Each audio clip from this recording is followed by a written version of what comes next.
Mở đầu bản tin cộng đồng mạng hôm nay là phần tin thế giới. Tàu cộng đưa chiến đấu cơ Su-35 đến diễn tập trên Biển Đông.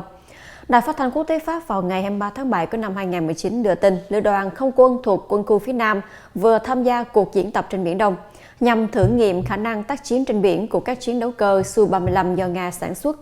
Su-35 là chiến đấu cơ được cải tiến từ Su-27, được sử dụng từ thời Liên Xô vào năm 1985. Theo South China Morning Post, tàu cộng hiện có 24 chiến đấu cơ Su-35, toàn bộ thuộc lữ đoàn đóng tại tỉnh Quảng Đông, nơi đặc bộ tư lệnh quân khu phía Nam phụ trách các chiến dịch tại Biển Đông. Su-35 được coi là một trong những vũ khí chủ lực của Nga. Tàu cộng là khách hàng nước ngoài đầu tiên đặt mua loại chiến đấu cơ này, cụ thể là mua 24 chiếc Su-35 từ năm 2015 với giá là 2,5 tỷ đô la.